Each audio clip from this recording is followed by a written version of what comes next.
पद्म पुराण के अनुसार अशोक सुंदरी भगवान शिव और माता पार्वती की पुत्री थी। अशोक सुंदरी को देवी पार्वती ने कल्प वृक्ष से प्राप्त किया था। एक बार देवी पार्वती को उदास देखकर महादेव ने उनका मन बहलाने के लिए उन्हें स्वर्गलोक के नंदनवन ले गए। वहां कल्पवृक्ष को देखकर माता को अत्यधिक हर्ष हुआ और वे उनके नीचे ही बैठ गई। उस समय देवराज इंद्र ने माता की बड़ी सेवा की, जिससे वे अत्यंत प्रसन्न हुई।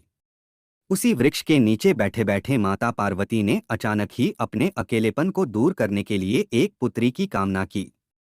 कल्पवृक्ष कामना पूर्ण करने वाला वृक्ष था। माता की इच्छा जानकर कल्पवृक्ष से एक अत्यंत सुंदर और तेजस्वी कन्या का जन्म हुआ। उस अद्भुत कन्या को देखकर महादेव और महादेवी बड़े प्रसन्न हुए और उसे अपनी पुत्री के रूप में स्वीकार किया। मां पार्वती ने उसे ये आशीर्वाद दिया कि उसका विवाह देवराज इंद्र जैसे शक्तिशाली युवक से होगा। समय बीता और अशोक सुंदरी जवान हो गई। उसने पृथ्वी पर सम्राट पुरुवा और देवी उर्वशी के पौत्र और महाराज आयु और राहुकन्या प्रभा के पुत्र महापराक्रमी नहुष के बारे में सुना। उस समय नहुष केवल एक बालक ही थे, पर फिर भी उन्होंने मन ही मन उन्हें अपना पति मान लिया। एक बार वो अपनी सखियों के साथ उद्यान में बैठी थी कि उसी समय हुंड नमक राक्षस वहां आया। अशोक सुंदरी का सौंदर्य देखकर वो मुग्ध हो गया और उनसे विवाह का प्रस्ताव रखा। इस पर अशोक सुंदरी ने हुंड को बताया कि उन्होंने नहुष को अपना पति मान लिया है, इसी कारण वे उससे विवाह नहीं कर सकती। यह सुनकर राक्षस ने क्रोधित हो गया और उनका अपहरण करने पर उद्धत हो गया, किंतु भगवान शिव के भय से उसका ये साहस नहीं हुआ। उसने अशोक सुंदरी से कहा कि वह नहुष को ही मार डालेगा और उसके बाद उनसे विवाह करेगा।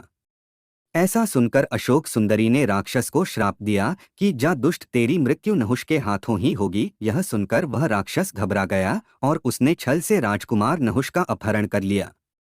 उनकी एक दासी नहुष के बाल रूप पर मोहित हो गई और उसे अपना पुत्र मानकर उसने हुंड से बचाकर महर्षि वशिष्ठ के आश्रम में छोड़ दिया।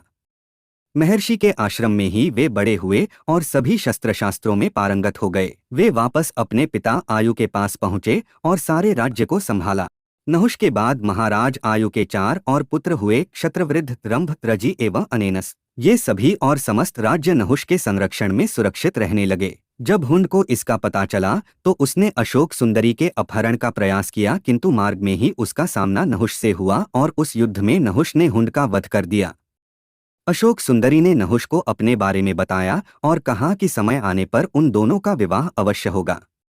इसी बीच इंद्र के हाथों वृत्रासुर का वध होने से उन्हें ब्रह्महत्या का पाप लगा और वे 1,000,000 वर्षों तक प्रायश्चित करते रहे।